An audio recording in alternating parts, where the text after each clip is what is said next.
Hey guys, welcome back to Pierre Hache Music. Today we're going to talk about 5 challenges that all beginner ukulele or guitar players face. I guarantee if you're in your first 6 months of playing these instruments, you're probably coming across these challenges. In the next 15 minutes or so, I'm going to give you tons of tips and exercises to help you overcome these. Maybe take some notes or just take note of the concepts or exercises that are new to you, and I guarantee you'll get tons of value out of this. So let's dive right in.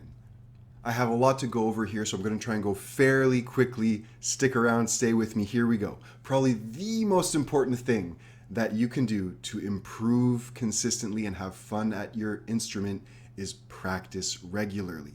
And it's hard to do. That's a significant challenge, to really get into the habit of picking up your instrument almost every day and play. You really want to pick it up and play. So here are a few tips to help you practice regularly. You'll want to make sure you have an accessible, well-lit, comfortable practice space. Make sure that it's inviting. Having your instrument on a stand hanging on a wall like I have here, or there's some stands that are supported directly on the floor. Those are great because it's just easy to pick it up right away and play. A music stand really helps. A nice, comfortable, solid seat, something that's just inviting for you to sit down and dive right in. Another tip to practice regularly is to tell yourself you're only going to practice for 2 minutes. Just break the ice and dive in. A short session is really great, but once you get started, often it'll be longer and you'll get more stuff done. Take note of the time of day that you are most alert. Now, I know it can be tricky. Sometimes, you got to be working, you have other responsibilities, but maybe first thing in the morning, right when you get back from work, or right before you go to bed, before supper, I don't know. Find that time slot that works for you, that you have a good 20 minutes at least, and that you're somewhat alert and ready to focus. You could even schedule it in, write down in your agenda, on Google Calendar, your phone, whatever you use, those time slots in the week that work, book it and do it.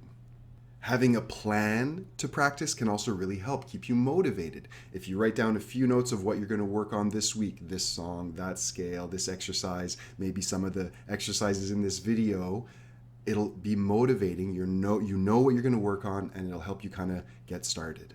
Lastly, to keep yourself practicing regularly, you want to keep things fresh, working on a variety of things. Whether it's getting new books to work on, having a ukulele method to work through is really, really helpful to keep things interesting and have a kind of step-by-step approach. My books are great. Ukulele for Beginners and Beyond will teach you how to read tabs, notes, tons of songs, chords, strumming patterns. It really covers a wide variety of essential ukulele skills. Ukulele Christmas Classics touches on finger picking and is not only a heartwarming songbook, but also a progressive finger picking method. So if you're more of a intermediate player, that could be a nice challenge for you. Grab yourself a book.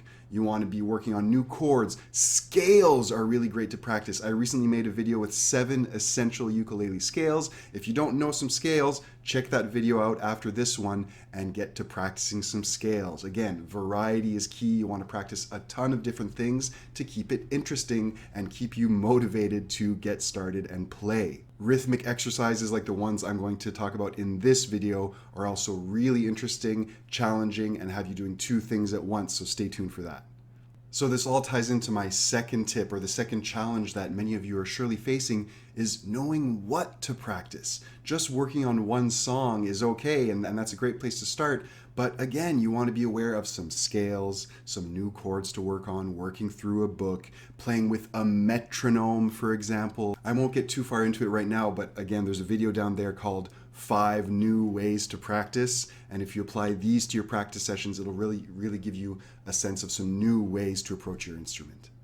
The next challenge all beginners face is changing chords on time. This is very difficult on ukulele or guitar. These are awkward positions a lot of the time, and you got to get there pretty quick. You'll want to start by getting the individual chords to sound good. So whether it's working on a B flat on the ukulele, taking your time to really place it well and practice plucking one string at a time is an important exercise. Whether it's on a G chord, any chord you're working on, start simple, place the chord, and make sure all the strings are ringing clearly. Then you want to isolate 2 chords. If you're working from C to G, play just that transition a dozen times. Make sure it's clean and smooth. You want to have an efficient, relaxed movement between the two chords.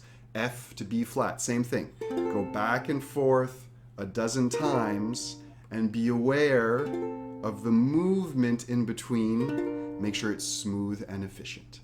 Then simplify your rhythms. Start with 1 down, 2 downs, or maybe 4 downs per chord, and working on those switches. For example, 2 downs, I could go 1, 2, switch, 1, 2, switch, going back and forth like that, adding a bit of rhythm. That's very simple, and working on those chords that you find more challenging this way.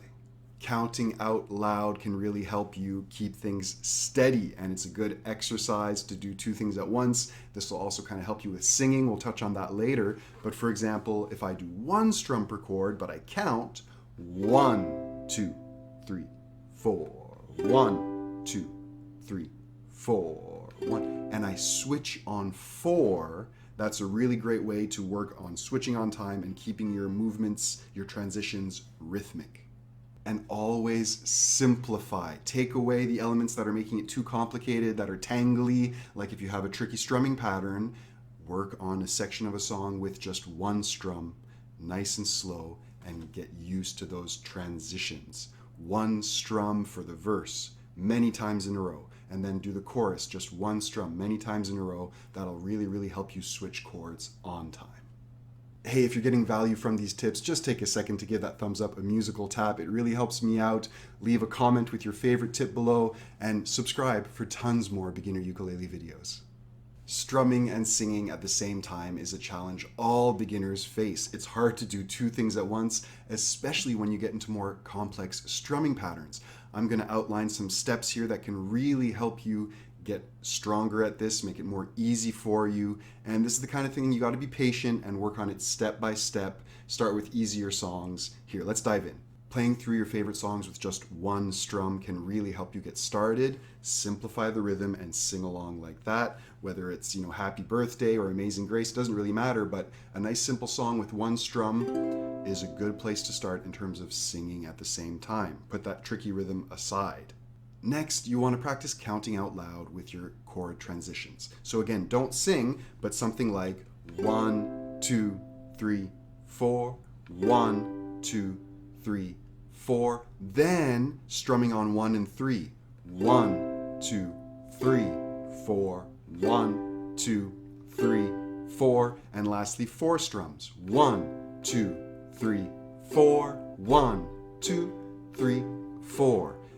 Consider this a coordination exercise. You're just working on doing 2 things at once. It's simple to start, but take the chords from the song you're working on and do that.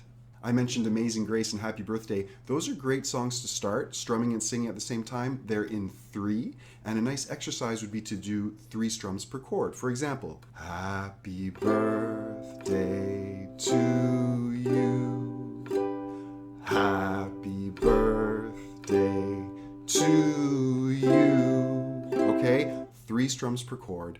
I've done tutorials for these songs that go way more in detail and teach them in different keys and with different strumming patterns. I'll link to those down below as well, but start with easy songs like this, simple strumming patterns, and sing along to those. You'll gradually build up your ability to strum and sing at the same time. In terms of counting exercises that are a little more complex, let's take something like the island strum, which is down, down, up, down, down, up, down, up. And we're going to count along to this in 2 different ways. You want to be able to do this. Check it out. I'm going to say 1 and 2 and 3 and 4 and strum it along to that. 1 and 2 and 3 and 4 and 1 and 2 and 3 and 4 and, right? Then what if I only count 1, 2, 3, 4? So I'm changing the rhythm up here, and then it becomes 1, 2, 3, 4. 1, 2, 3, 4. So see how some of those strums happen in the cracks, happen between the numbers. And a lot of the time when we're singing, that's what's happening. We have to say a word without strumming or strum without singing. And that's the hard part. So you want to be able to work on that and find those moments in the song where things are not happening in sync. That's often the hard part.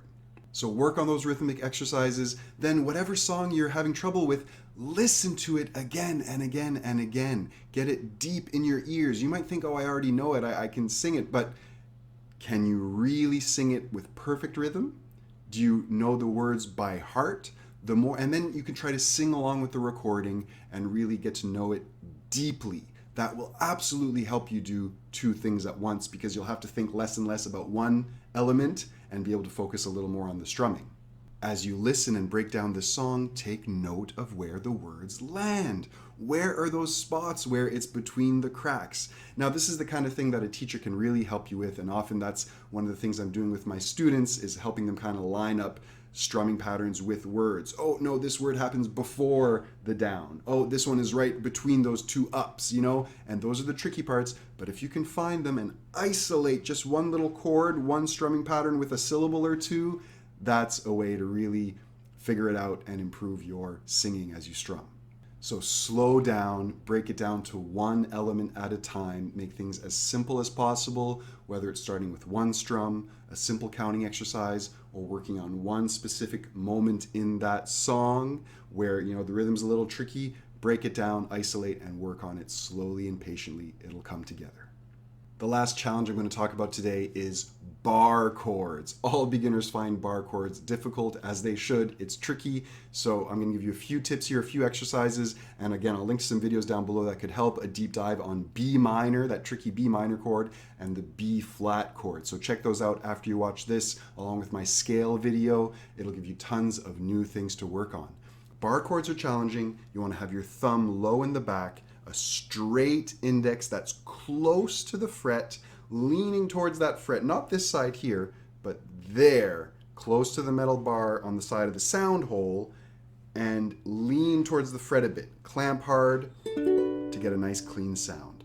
You want to start with 2 strings and get a nice clean sound with 2 strings, 3 strings, and 4 strings. On guitar, 5 is a really good challenge, 6 getting a nice clean sound. So find that sweet spot close to the fret. You might want to adjust going up or down till you get a position where all the strings are ringing. It's about being firm here, but not too hard. You don't want to, work too hard. Firm in the left, but relaxed in the right. It can be easier to play bars towards the middle of the neck, the 5th, 6th, 7th fret. So maybe even start there. 2 strings, 3 strings, and 4 strings. And as you work on that, what you can do is experiment with adding 1 finger, for example, like this, adding my middle finger there, or even my 3rd finger, or my pinky, right? So here I'm barring 3 strings, only strumming 3 strings, and adding 1 finger at a time. And these are actual chords, right? If I do this one here, that's a little F7 chord. And I can do it with 3 strings or 4 strings. If I add my 3rd finger instead, this would be an F major 7. And if I add my pinky, this is a way to play an F chord, F major. See how it sounds just like this one, but with higher notes. Okay, so as you work on these bar exercises, you will come across actual chords, something like, for example, that tricky B minor, which you could do either barring 3 or 4 strings and adding your 3rd finger on the top string, 4th fret like this. Okay, work on bar chords step by step and do like 2 minutes a day for 2 weeks. That'll really help. You will improve. Be patient. Check out the other tutorials down below. Hey guys, if you're new here, consider subscribing. I have tons of beginner ukulele videos, tips, exercises, songs, chord hacks, lots of value for you guys. I appreciate you watching so much, and I'll see you in the next video. Cheers.